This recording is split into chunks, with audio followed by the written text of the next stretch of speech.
Well,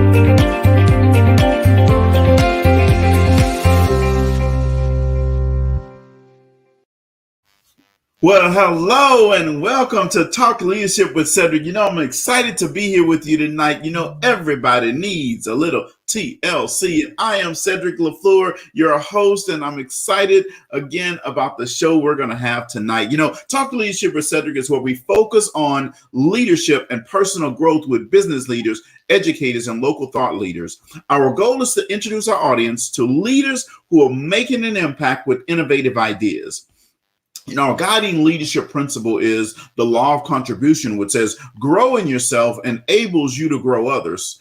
You can't give what you don't have. So first you must grow yourself in order to grow others. Now, we believe that outstanding leaders like yourself will help us to help others. So tonight we have another dynamic leader with us, and I want to introduce some of you guys to our guests, and some is just going to be a re-representation to hear her speak. So Desiree Clay is our guest tonight. Welcome to the show. Hey, thanks, Cedrick, so much for having me. Hi, everybody. Well, I'm excited to have you here. And guess what, Desiree? We're going to have a celebration tonight because tonight is May 4th, 2021, which is my 1-year anniversary of Talk Leadership with Cedrick. So people have been listening to me for a whole year now. Yes. And how blessed are they? I mean, come on. I am excited here. So let me do a proper introduction of our guest. Now, Desiree Clay is our guest tonight.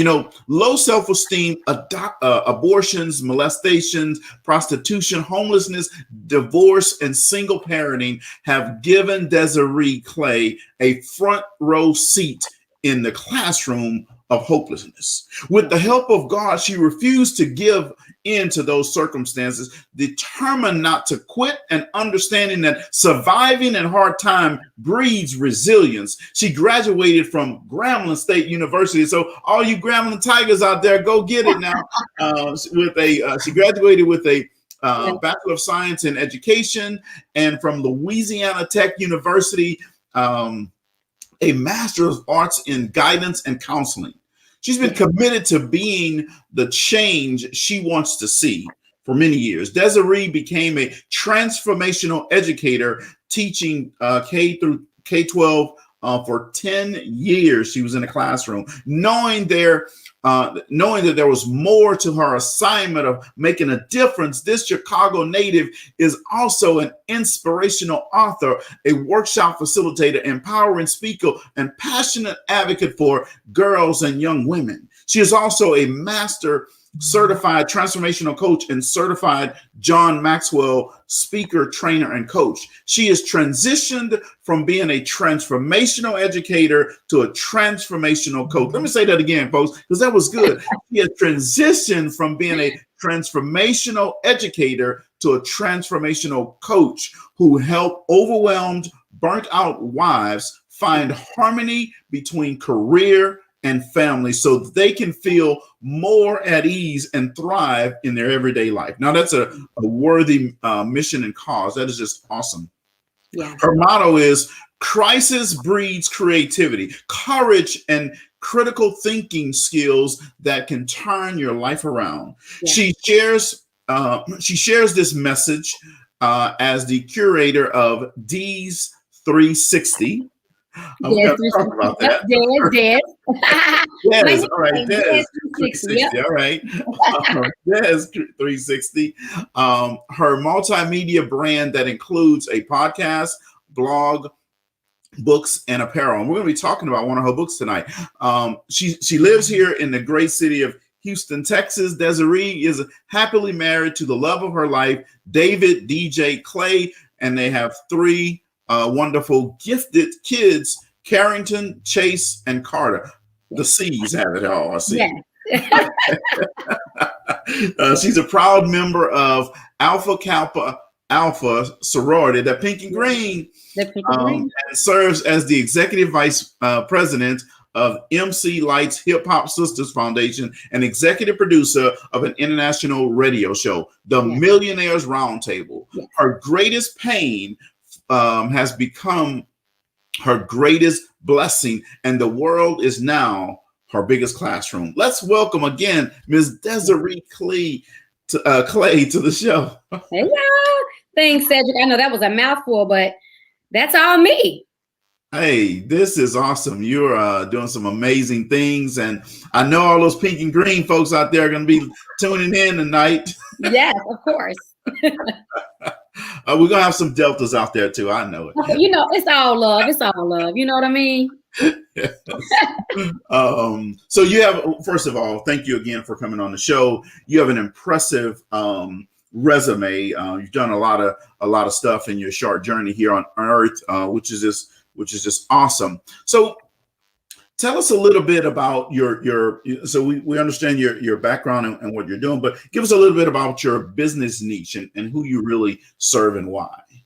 Yeah. So right now, over Des 360 is my brand. And, I started this journey with Des 360 about 3 years ago. I just stepped out on faith. I knew that God was calling me to do more and to show up greater and be more in the earth. Right. And so I didn't really know what that looked like, but I just knew that I had to get started. Right. So because you can't be perfect or be great at something if you never get started. Right. So that was the first thing. I just got started. And so to that end, I started speaking to my heart, which are women and girls.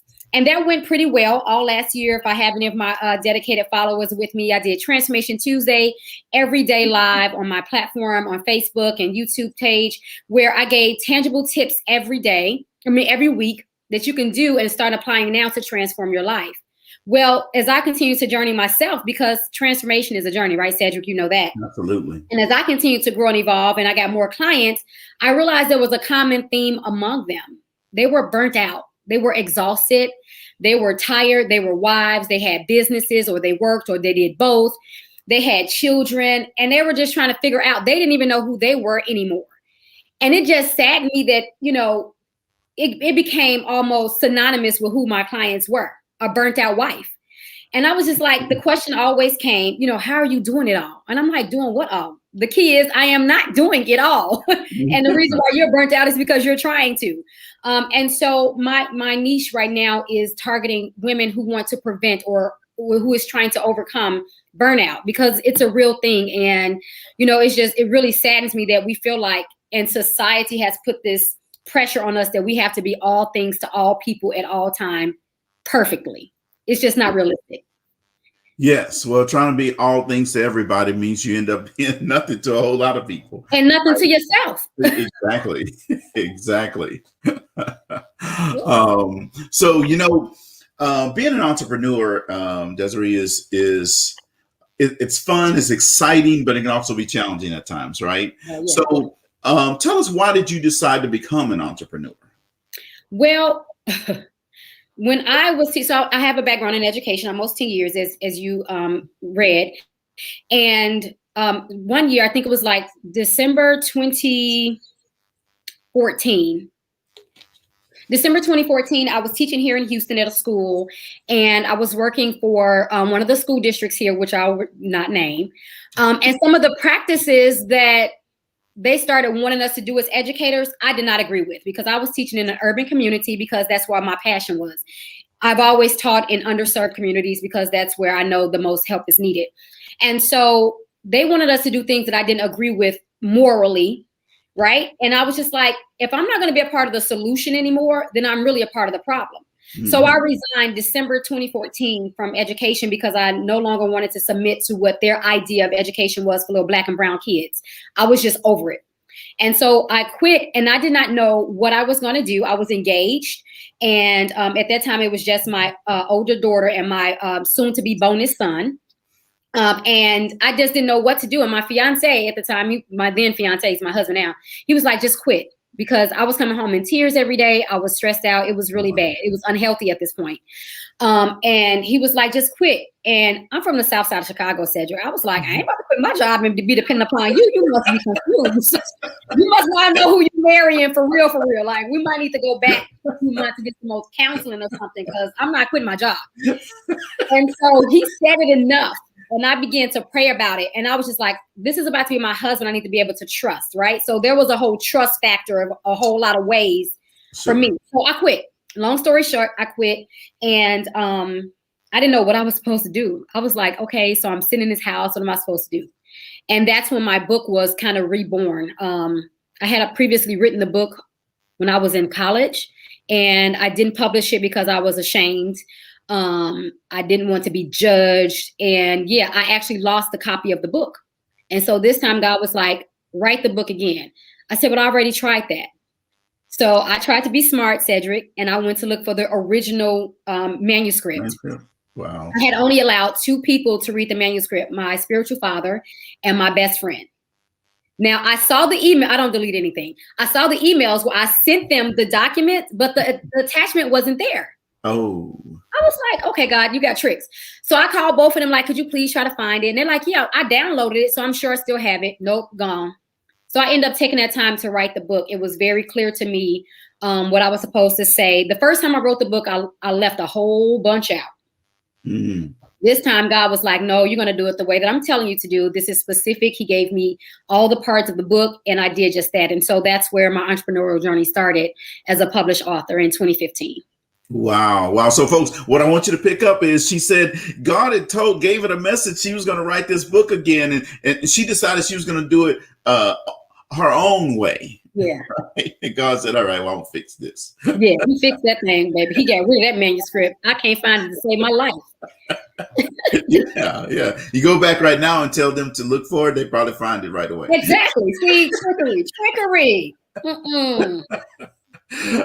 So the book we're talking about is Beautiful Like a Flower, a true story of trial and triumph. Yes.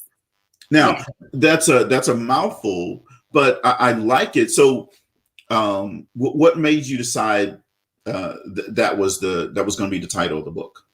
Oh, let me tell you, Cedrick, my hands was off of this thing this time around. That was not the title I would have named it. I would have named it something self-fulfilling, right? Mm-hmm. My life story or something like that. A girl from the South Side or something crazy. But the name of the book, including the outline of my book, came to me in my sleep. At the time, I had literally just graduated from school. I was finishing up grad school, doing my internship in Chicago at my former high school. And I was asleep, and I used to suffer from anxiety really badly. And so I would play music to kind of help my mind, my subconscious, to shut down and focus on the music in my sleep, as opposed to my own negative thoughts and things like that. And so a song came on by, I believe it's Youre. It's not Beautiful Surprise. I think it's like Beautiful Like a Flower, if I remember correctly. And I started listening to the lyrics. It literally woke me up and it affirmed me. I was like, oh, OMG, I am just as beautiful as the next thing that God had created, right? Which is something that we all marvel at, flowers and things like that. And so I just grabbed, I'm a dreamer, so I had my notepad next to me and I started writing. And I wrote out all 7 chapter names. It was like a full outline. And then by the end of it was Beautiful Like a Flower. Wow. Yeah. That wouldn't have been. I don't even like science that much. That's why you know it's God. It was trickery the whole way through. Hey, I'm gonna put your website in the comments so that people can get to that as well. But so I want to unpack your book and reading the book. Like I said earlier, I could physically feel myself getting upset in the beginning of the book because it was you were very detailed and was very well written. So it put me in that setting. Yeah. Right. And so what made you decide to go really deep like that? Was it because you wanted to make sure that people really got the message? And I there's a lot I like about the book, and I like the way you broke it down into individual sections, right? But what made you decide to go deep when you put the book together? The message I heard from God was leave out no details, because the first time I left out all the details. I was given these blanket statements. I said, oh, I got molested. I was prostituting myself, with no explanation, no detail. And I left the first time around, I left things up to the reader to interpret. And God wouldn't allow me to do it. I went back and wrote that part, Cedrick, I don't know how many times, and I wept. I wept because I also edited my own book because of my background in education and English. So every time I read it with a new, fresh eyes, I wept and I wept until I had no more tears. And I found myself being able to face what I had avoided all this time. And so I think the detail was there so that I could see it for myself and I could no longer avoid what I knew had happened. I can remember being in egg rambling in my dorm room and not remembering if I had been molested because I suppressed it so much.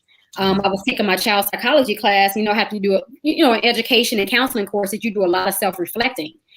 And so I can remember questioning myself in the classroom in that moment, like, wait a minute, I got back to my dorm and I was like, wait a minute, am I making this up? Literally, I was asking myself, was I making up this experience? And so when I began to write it, everything came back from the gravel of the tires under the wheels. I can tell you read it. So, it's all that detail is what I began to see vividly. And I just had to capture it for one, because molestation and sexual abuse is one of those things where I believe it goes one of two ways. Either people believe that it happened to you or they believe that you're making it up or you're exaggerating the truth. Yeah. It's no way I'm going to make up that type of detail. Like, who wants to make something up that Right. detailed? So it kind of debunked the whole idea that all these years later, you're just not saying something. How do we know it's true? Well, all that detail, you will hope that it's absolutely true as it was. Sure. Yeah. So as you were going through this, and I'm going to get to some specific things in your book here in just a second, but as you were going through this and you were trying to make up a decision on, you say something about this or not say something about this, were you worried back then that people wouldn't believe you? Well, honestly, Cedrick, back then, this is the unfortunate truth. I didn't even know that I was supposed to tell someone. Like, I grew up in a home environment where there wasn't like love shown outwardly on a regular basis. You knew that they loved you because the lights were paid, the light bill went on, you had food on the table, we had a roof over our head. That's how love was shown, through action and through deeds, right? Yeah. And so I didn't have an environment that told me if someone touches you inappropriately, if someone have you touched them the things that I tell my children, no one told me that.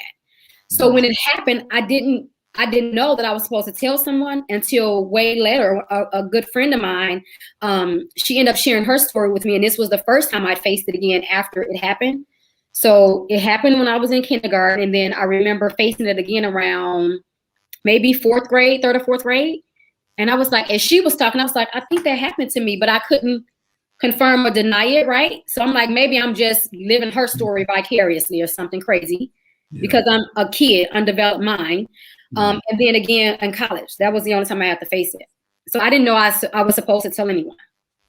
Wow, amazing, and yeah, and you're such a young at such a young age. I guess that is definitely like that. But before we dive in, I have a question for you. So, what makes you smile every day when you get up? Oh my gosh! So what makes me smile? Seeing my husband sleep restfully. Because he's constantly on the go. He wants to take care of everybody and everything. So if I wake up before him, which is a rarity because he's an early riser, and I look over and he's asleep, that makes me smile. Well, look at that. David, if you're listening, look at that. Yeah. That's awesome. So in your introduction, you say this, you said, my goal is not to stereotype, judge, or be negative about the issues that are faced in the urban community. My goal is to share this story. And in doing so, I hope that you are provoked to reflect upon yourself and your life. Yeah. Right. I see somebody you might know that he's listening. Yeah. Three hearts up there. Okay.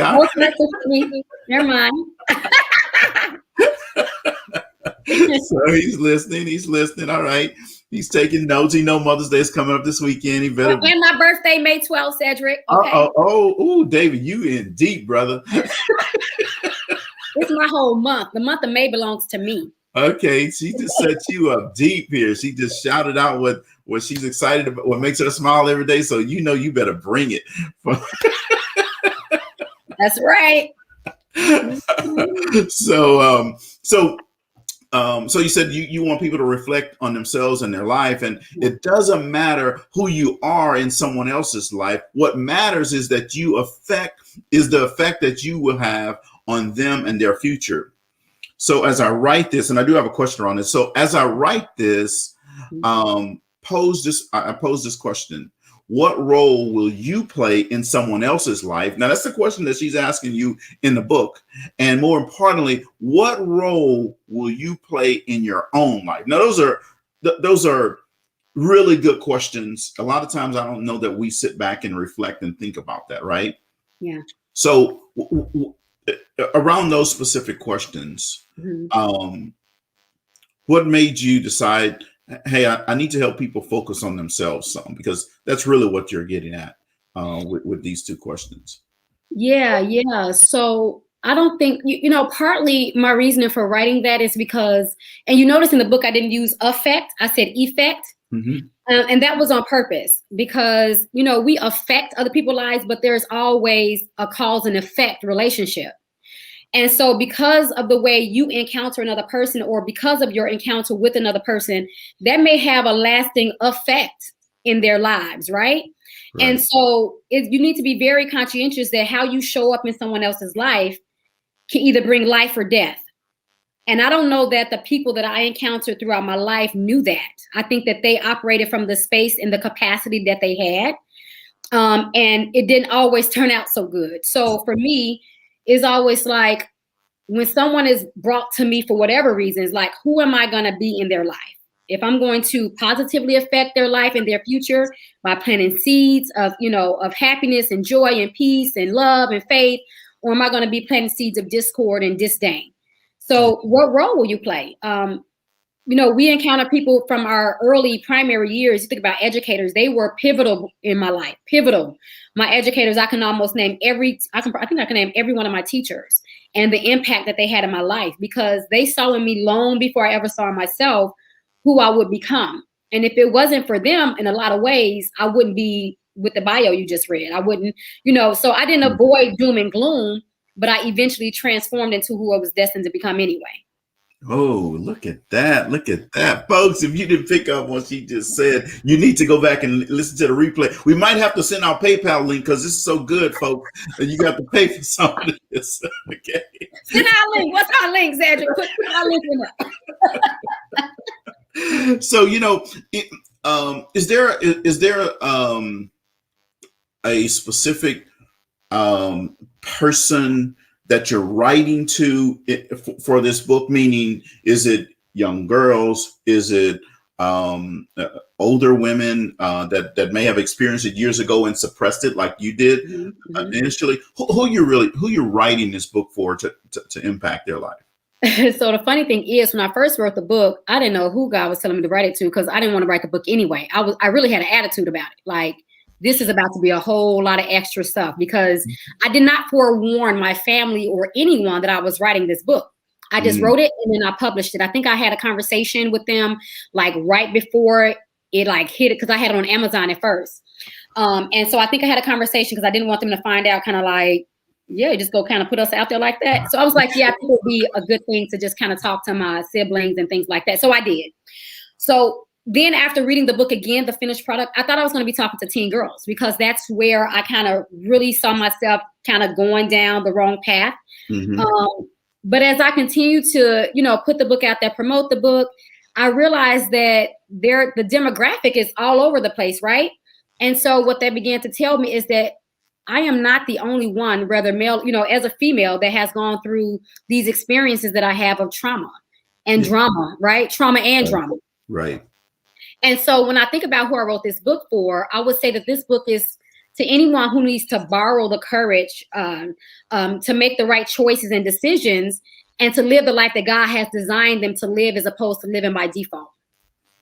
Oh man. And here's what I like you said, and folks, I want you to pick this up now. And I need you to share this with somebody on your social media pages, right? Yeah. Somebody out there needs this. You never know what people are going through. Sometimes you may know, but somebody needs to hear Desiree's story, and somebody needs to have her book in their hands reading it, because it's going to help them, what she said, borrow her courage. Yeah. And sometimes that's all we need, is to borrow somebody else's courage, because we don't have it for ourselves. Yeah. Right. Yeah. Awesome. Absolutely love that. So you wrote in the book, trust in the Lord with all your heart. Do not depend on your own understanding. Seek his will in all you do, and he will show you which path to take. It out of Proverbs, obviously, 3, 5, and 6. But for you, what was the meaning of this verse as it pertains to your book? Let me tell you, that verse was a reality check and a slap in the face once I got old enough and wise enough to really take heed to what it meant. Because when I looked back on all of my less than best decisions, right? I say less than best because they weren't necessarily bad, because they created the character that I needed to show up as who I am, right? So I don't say they're bad. They were just less than best. Sure. And so these experiences was like, girl, you were just out here haphazardly living. Who did you talk to? And then the people I talked to who I received advice from, they were not qualified to give me any advice, though I took it, right? And so for me, you could see all throughout the book, like even when you thought it was over and that I had turned the new leaf, here I go again, doing something crazy and out of control, right?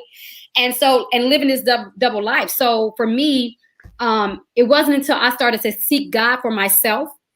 I mean, because I believe that I am still benefiting from my grandmother, may she rest in peace, my grandmother's prayers and my mother's prayers. I believe I'm benefiting from those prayers because, you know, prayers don't expire. So even though she's expired, I remember hearing my grandmother in the bathroom praying and crying and weeping. I used to be like, what is she doing in there? She was praying for me and my tail, thank God, because I was able to make it out of the stuff that I made it out of. And so that, for me, that's when things started to come together. When I started to have a conversation with God for myself and not depend on someone else, everything started to make sense. It became clear. Mm-hmm. And he showed me exactly where I was supposed to go, how I was supposed to get there. Even if it was scary, I was nervous. I didn't have the resources for college. I didn't have the money to pay for this, the money to pay for that. I didn't have the support. It was like, I got you. I got you. Wow. So that's what that means to me. Okay. Awesome. Now I'm going to jump into, that was just the introduction. Let me tell you, y'all better go get this book. We're not going to be able to cover it all, Cedrick. I know we're not going to be able to cover it all. And see, we want you to go and get the book, folks. Because one, the story has some very deep moments in it, some tragic moments in it, but you see Desiree today, where she is today, and I read her bio earlier and what she's accomplished in life. She could have taken the approach of, woe is me, the man has me down, and just gone down a totally different path, right? Yeah. But she didn't. She had faith in God, and she had faith in herself and belief in herself that she could still go and accomplish some great things in life. And this is really why we want to talk with you tonight about this. But we also want you to go and get her book. You see her website is scrolling across the screen, right? And it's in the comments as well. I'll post it again. Click on the link and go get her book. I guarantee you, when you read the book, you're going to come out changed. There's someone that you know that needs a copy of her book. And I need you to go and get that. All right. This is my 1-year anniversary today of Talk Leadership with Cedrick. So in honor of that anniversary, go buy the book. You're about to make me cry, Cedrick. Thank you. Hey, yeah, absolutely. Well, we need people to hear your story. It's a powerful message. And so in chapter 1, you wrote, my earliest memory of my germination is kindergarten, approximately the age of 5. Yeah. Now, so I'm asking a question around this, but when I was reading this, mm-hmm. It took in such detail, it took me back to my first day of school. You talked about walking down this hallway. Ooh, it was huge. It looks big, and it's a big building, big adults in this building. So you talked about going to your classroom, and then you sit down next to, you said, the pretty girl with the long hair, Janice, right? And you became inseparable friends. Yeah. Now that took me back to Miss Jenkins, who was my first grade teacher at Miss Jenkins. Yeah. Miss Jenkins didn't play, did she? She didn't play, no. But I was a little kid, and I was all nervous on my first day of school. And all I know is I wanted my mommy. I know that. And she came up to me and she put her arms around me and says, "It's gonna be okay. Just come sit right next to my desk." And she took care of me. But when I was reading it, it brought me back to that moment here, right? So this chapter really sets the stage in a major way for the book. But my question for you is, there's a couple of them. One, so I know one of your release points was to go to your neighbor's house, right? Yeah.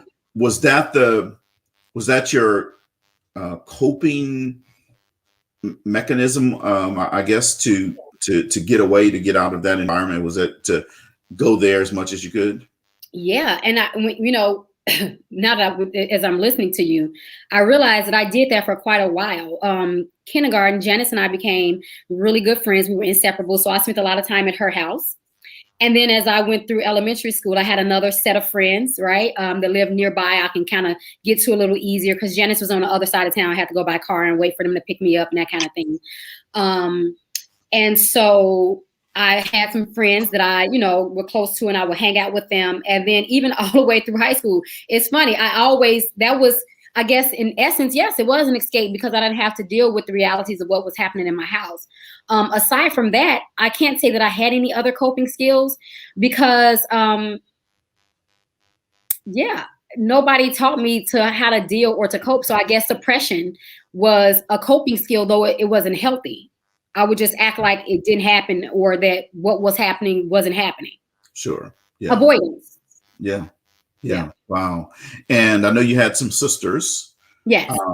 And was this happening to your sisters as well? Or did you, or during that time, if it was, did you know or not know if it was happening to them as well? So in my book, I talk about the experience from my perspective. And so I know my sisters are listening. And so in the book, I was very careful to not put their story out because it had nothing to do with them. Sure. And so for me, I did have a conversation with one of my siblings and I asked her, she was like, "Not that I can remember." No, I don't know. She was like, "I don't remember that. I don't think so." Mm-hmm. I left it alone because that's her experience, her journey, right? Sure. And so I really don't remember. But in the book, I even asked and I questioned out loud, like, if it wasn't happening to them, then why me? It's like he skipped over two of my sisters, came to me, and then skipped three of my sisters and came right to me, like, because I was the baby. So, like, what was that about? So in the book, I kind of speak out loud a lot about that whole situation and how I was the target. Yeah. Okay. All right. Awesome. And you go on in the section Seed of Faith. Yeah. Right. And I do want to ask you about the Germination, Seed of Faith, Water, and how you titled each of your chapters. Now, I think you mentioned something about it, but I don't remember. But I think you mentioned something about it. But help us understand what made you give it those names, and then I'll go to my other question here. Well, those titles and names, literally. So I told you what happened. I woke up, God gave me this message, and he gives me the outline. The outline to me didn't make any sense because I didn't know that much about a flower. So I was like, okay, beautiful like a flower. I guess I'll talk about just, make the comparison between a flower. And the more I started to look at the outline, I was like, because of who I am by nature, I said, let me do some research on a flower. And that's when everything started opening up. What God had told me was already written. It's clear. It's science. And so, the germination part of it, that's early experiences, right? That's the seed form. That's how we start, in the seed form. We all start out in seed form. And yeah, we grow into other things and other beings. And even if we're the same type, right? So if we're rose, we're still, no rose is the same. Right. So we start out in that same form. And then the seed of faith was me saying, me sowing into my reader, just to have a little more faith. Like, regardless of what you're going through, I just wanted to, be a gardener of sort. Of course, yeah. So if you don't have any faith, I'm going to sow a seed of faith into you, because if you read it, I pray that it resonates in your spirit, or it does something to you to bring you closer to Christ. And so that's kind of where the seed of faith came from, just me sowing into my reader who God is, right? And then the moments of growth actually came into, because this is the second edition of my book. The first edition, I did it, and because I was up against the deadline that God gave me. And after I did it, I published it. I was obedient, and I was proud of myself, but I wasn't proud of the product. And I said, okay, now this is personal. I got something better for you. So I did a second edition of the book, and I added a component because I was like, wait a minute. I just kind of left my readers. I asked a lot of questions in my book because I'm a self-reflector. My background is in education and counseling, so it's natural for me to question. Sure. And so I said to myself, I didn't give them an opportunity to answer me. So I inserted the moments of growth. And this is an opportunity for the reader to literally write inside of the book, whatever it is. I have guided questions there related to what I just previously said in the section above. However, whatever it is you're thinking in that moment after you've read that section, it's an opportunity for you to reflect yourself and to grow based upon my experience and any shared experiences we may have had. Yeah. Awesome. I like that. So, we have a session on here that we call Would You Rather? So we're going to play a little Would You Rather. Let me get my banner up for Would You Rather. What did I do? All right, so here we go. Would you rather? So would you rather meet your great-grandparents or your great-grandchildren? The pressure.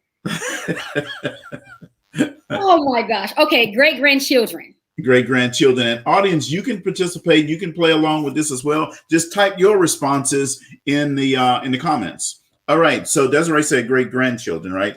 Yeah. So would you rather have more time or more money? Time. I can make more money. Okay. All right. Not everybody will say that. Let me tell you, time. You get more time, you have more time to make more money, people. Think about that. That's a trick. No. That's true. So would you rather no one show up at your wedding or no one show up at your funeral? My wedding. Okay. That can be private. Okay. All right. Would you rather have world peace or stop world hunger? Oh boy, come on, Cedrick.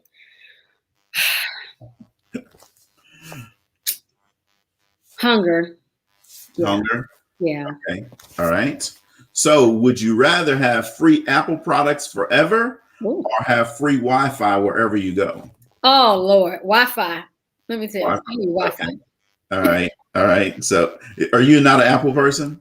I am. I'm on my Mac right now and I have an iPhone, but let me tell you, I just need to be able to get on. I have a Droid as well, so I just need Wi-Fi. Okay. I'm making work. All right. All right. Would you rather own your own private island or own your own private jet? Oh, an island. An island. All right. A couple more here. Would you rather have free gas for 25 years or have your dream car?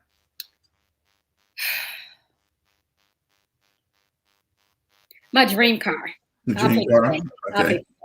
All right. All right. Last one. Would you rather have $1 million in Amazon gift cards or $100,000 in real money? Why would you bring Amazon up? This is dirty. I'm about to go. Oh my gosh. I just placed like 3 orders today. Exactly. You better get them gift cards. That's what I'm saying. Give me them gift cards, man. Give me them gift cards. I'm sorry, y'all. Y'all probably like, she is crazy. Give me the gift card. Yeah. So let's see what everybody else was saying here. So, all right. So Lakeisha says he'd rather have time. David said great grandkids. He said time as well. Wedding. Said he'd have to have Wi-Fi. I think he's saying the same thing you're saying. He's waiting for me to respond. Babe, stop waiting for me to respond. Yeah.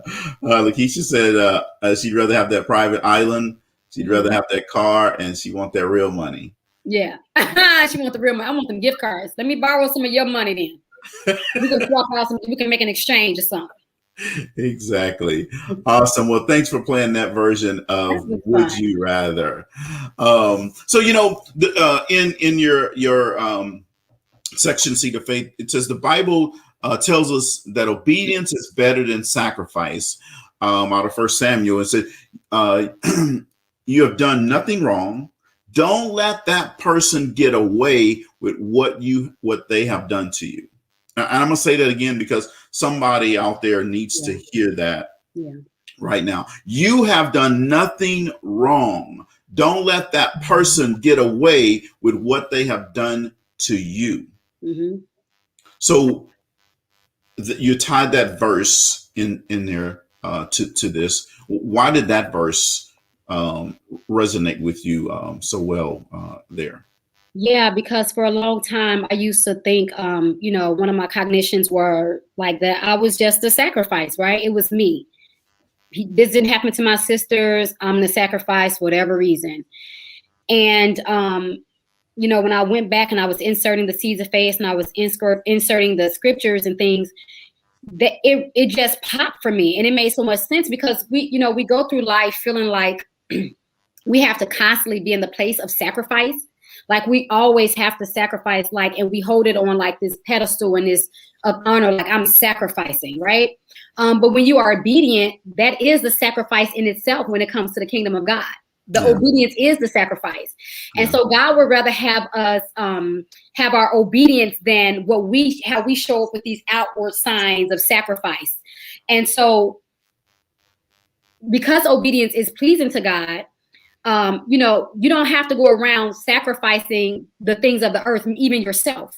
Okay. So your sacrifice is validated by your obedience. And it wasn't until I got that. And then if you continue on, you can go and read Deuteronomy 28, starting at verse 2, where it talks about the blessings you get from your obedience.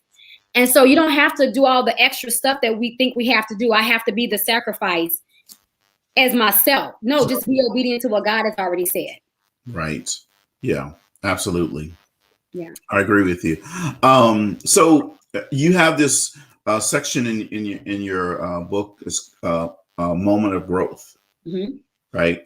It's like a reflection part of the book, and I know journaling can be a great coping mechanism. It can be a great way to get your thoughts out and help, like a release valve, really, right? Yeah. So, one, do you use journaling, and is this something that you used back then to help you cope?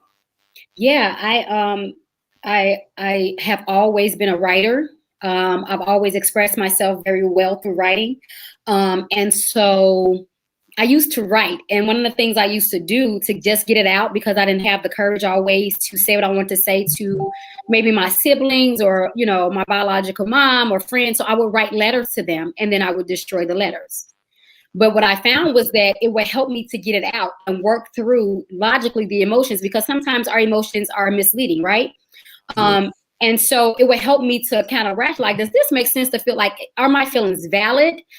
Is what I'm feeling normal, that kind of thing? And so that's what I began to do. And currently, yes, I do journal. I do like to take pen to paper, but because I have littles in the house, a 1 and a 3-year-old, I'm not able to really do that. But I do use this app called Day One. It's a journaling app. And there's some templates in there that's preset. You can use those, or you can create your own template. So like one of the templates that I use, it asks me, first thing in the morning, it's like 5-minute journaling in the morning.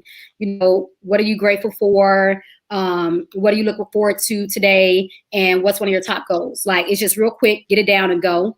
And then at night I journal, and there are some prompts for at night too, to kind of recap your day, see if you hit those goals. What could you have done better?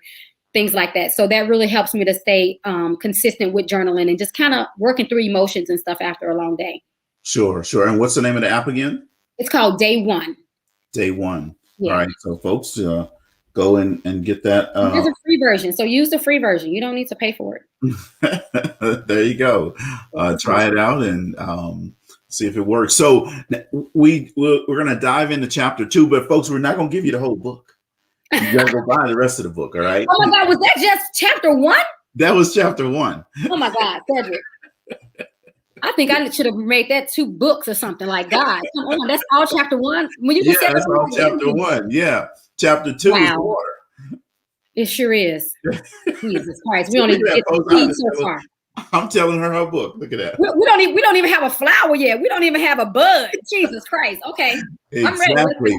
but this goes to how deep your book is and what people will get from it, right? It's not one of those where you're just going to pick up and then thumb through and say, okay, yeah, I read it, right? Yeah, no, Awesome. So chapter 2 is water. Seed germination depends on both internal and external conditions. One major external condition is water. She goes on to say water is required for germination. So tell us about this chapter, and specifically, why did you give it the title, that title and of water, and then seed germination? Yeah. So when you think about water, you think about, I mean, just we're talking about a flower. So always keep in context the title of the book, Beautiful Like a Flower. So we're talking about an actual flower and the development of a flower, because throughout the book, I'm kind of paralleling the life of a flower to that of a human being. And so when you think about, you have a seed, you got to plant the seed, right? So that's the dirty stuff. That's the berry part, the dark part. And then there's other things that's required. And so part of that is water. And so it's going in order, literally all my chapters, they're like 7 chapters, I believe. And each chapter talks about the process at that stage of development of a flower or of our lives.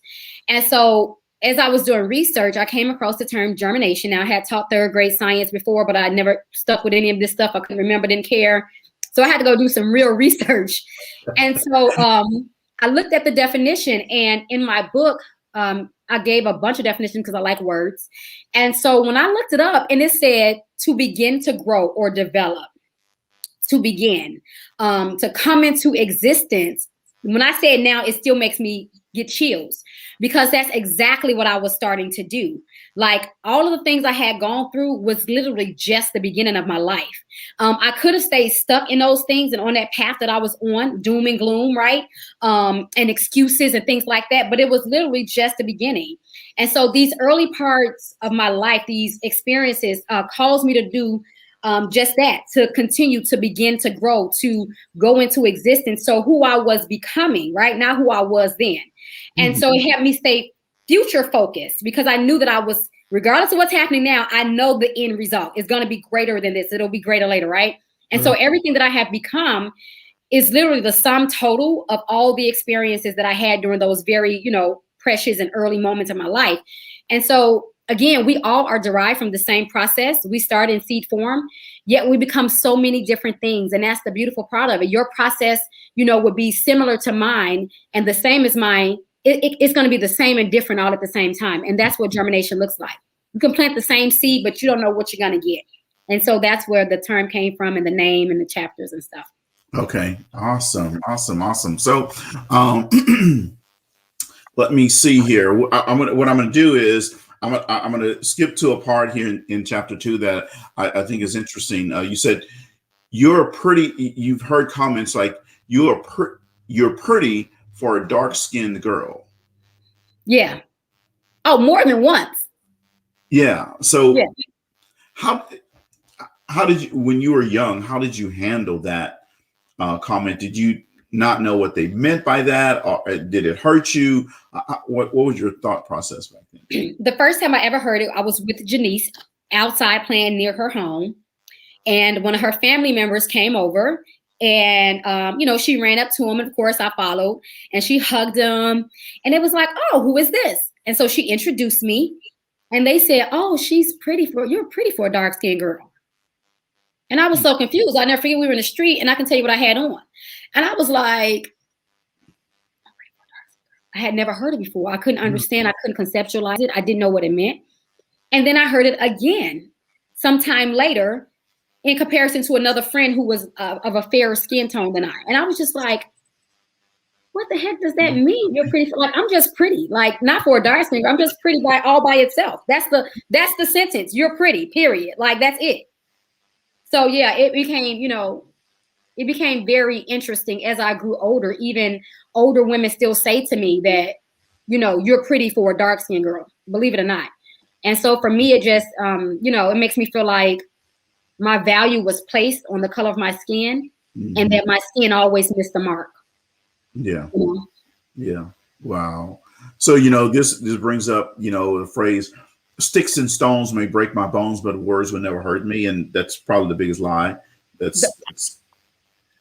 You That know, is such crap. I'm sorry. Can we say that on here? yeah, we can. You already said it. Okay. Because that's what it is. It's just like, why would you think there's something? Think about it. We remember quotes, we remember Bible verses, we remember song lyrics. So if we can remember those things, obviously, and they're on repeat in our mind and our subconscious, you'll also remember those things that were said about you, whether positively or negatively. And so we replay those things in the same way we replay a song, our favorite song. There's like a Drew Hill challenge or something going on. So the same way when you hear that old Drew Hill music before the lyrics even start, you know what the words are. That's the same thing. And what we do is we allow people to write the lyrics to our life. And you have to start refuting that because it's not always in alignment with who you are. Yes, you're absolutely right. Later in chapter 2, you say, protect your ear gates and your eye gates, for they are the windows to your soul. In other words, be careful what you allow people to be careful what you allow to get into your subconscious, right? Be careful what you watch, be careful what you listen to, all of those things, right? They play a part of impacting you. So how do you tell people today, because I know you're in the leadership development space, so how do you tell people today to protect their ears and their eyes from all the stuff that the world has to offer now? What I say to people is what you're listening to, seeing, and doing consuming you, or are you consuming it? If you are so consumed by whatever that thing is, then that's a telltale sign that you might need to pivot, not listen to it, not watch it, even if that voice is your own. Because we listen to ourselves and talk to ourselves more than we talk to anybody else throughout the day. Sometimes, Cedrick, I even answer myself. Okay, let me just tell you. I ask a question and sometimes I answer it. In South Louisiana, we used to say, you can talk to yourself all day, just don't answer yourself. Yeah, that's what they told me. But guess what? Sometimes with these children and everything I have going on, I'm going to answer too. You good? Yeah, girl, we good. You well rested? Yes, let's go. Let's go. We got this. I'm just saying. And so I know I'm not the only one out there answering myself. Don't leave me like that. Y'all better put in the comments that you answer. David just threw his hands up because I don't know. But no, sometimes you just have to, replace those things with something that's going to be representative of who you're trying to create. Because what you listen to becomes your behavior. You become what you listen to, what you watch, you mimic it. And I know I did all. That's why I was living that double life. I ain't gonna tell y'all who I was listening to and imitating. Yeah, that's for another show. That's another show. We'll do that later. Lakeisha said, "Yes, she does. She does." That's what. All right. So, what's been your biggest challenge so far, doing your entrepreneurial journey? So let me tell you, the biggest challenge for me in the space that I'm, operating in is exposure, Cedrick. That's really the key. Because I've played background I'm gonna say background. It's not background. I like to work back there. It's cool.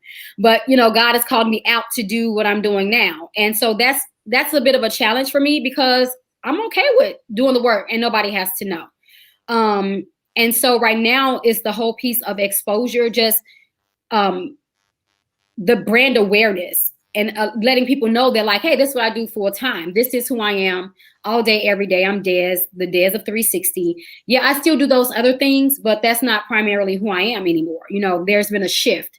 And so in that shift, just being able to have people identify with the brand and who I am as myself, not attached to the celebrities that I work with or not attached to other organizations that I'm a part of, just me as me. So.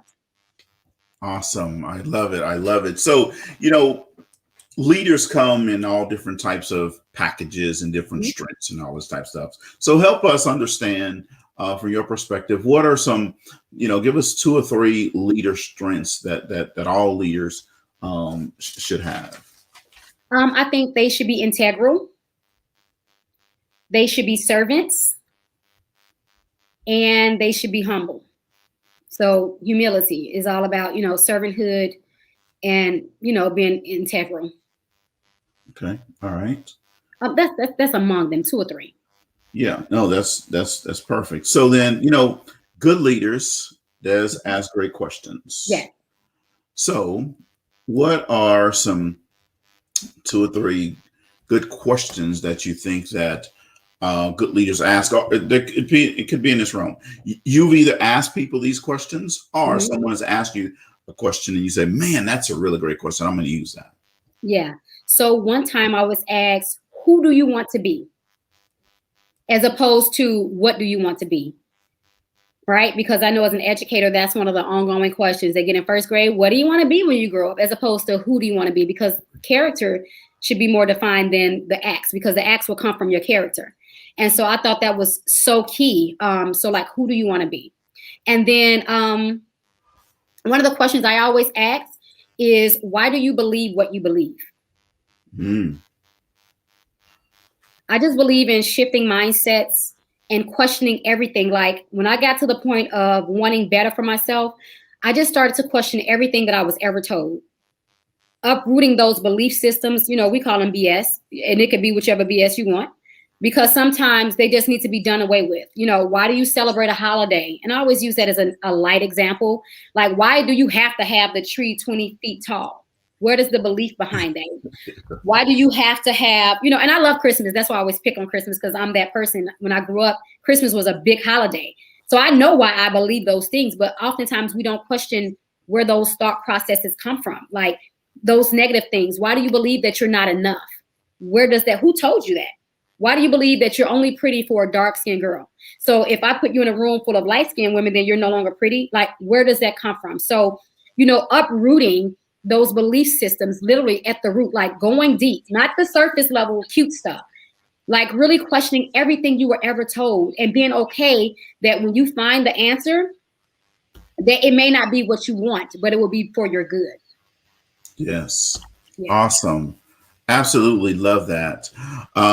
So, it's amazing, but this hour is almost up.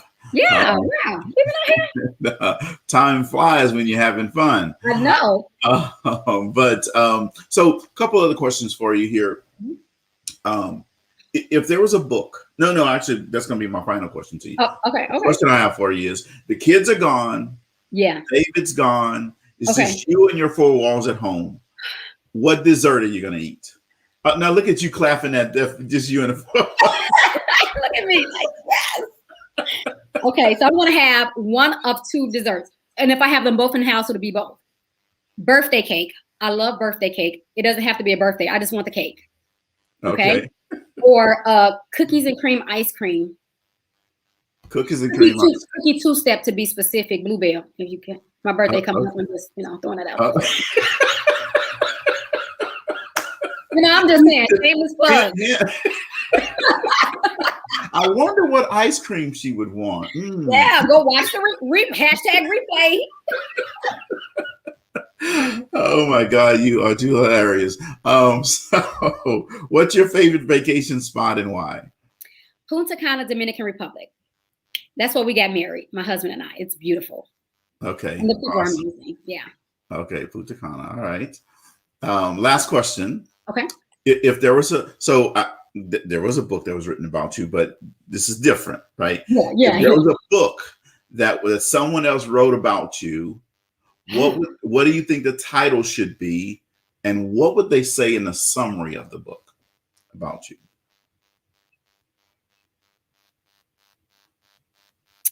The title would be Thrive. Okay. You are worthy. Maybe like a double title. Thrive. You are worthy. And they would say something to the end of, Desiree, this is a story of, an overcomer, a survivor who has decided that she will relentlessly thrive in life. She goes from chaos to calm, from drama and trauma to triumph, and she bears it all, or we tell it all, something like that. Yeah. And it'll mention, how great my family is and things like that. A side note, here's my family. Here's my family. Yeah, she's married with children. These are her credentials, the boring stuff, Oh my God, this is too much. So thank you for coming on the show. I have thoroughly enjoyed you being on the show, and I hope you have as well. Yeah. And audience, well, awesome. Thank you. Audience, I want you to make sure that you her website is scrolling across the screen. I put her calendar link in the comments as well, in case you want to set up some appointment with her. If you want to reach out to her via email at Des360, you can see it. It's right on the screen as well. And go get the book, folks. Yeah. We talked about the book. We talked about some serious moments in the book, but we also had a little brevity in there. But I will tell you, when you read it, it's going to impact you. Whether you fell into that type of situation or not is not important. It's the lessons that you're going to get out of the book. Yeah. So go and get the book. And again, Des, thank you very much for. Thank you. Awesome. Well, I've enjoyed it. Guests, I always tell you, audience, I always tell you, if you're not on the table, if you're not at the table, you're on the menu, and don't be on the menu. Make sure you tune in tomorrow at noon for Cut the Card Lunch and Learn series. We have a great lesson for you about the power of those first 10 minutes, folks. So tune in. Thursday night, tune in as well. We have a good guest on Thursday night, 5:30 Central Time. Mr. Brett Clark is going to be our guest. Make sure Friday morning at 8:30, be at your computer, because we're coming with Friday mental motivation, and and I'm going to give you a powerful 10 minutes, and we're going to bring it, right? And then make sure you get up early Sunday morning. Now, you don't be trying to go out Saturday night and party and can't get up Sunday morning for the 10-minute word. See, I'm about to. You are crazy, Cedrick. So we're going to get up here and give you the 10-minute word on Sunday morning. Thank you guys again for tuning in every night. We will see you next show. Thank you and goodbye. Thanks, Cedrick.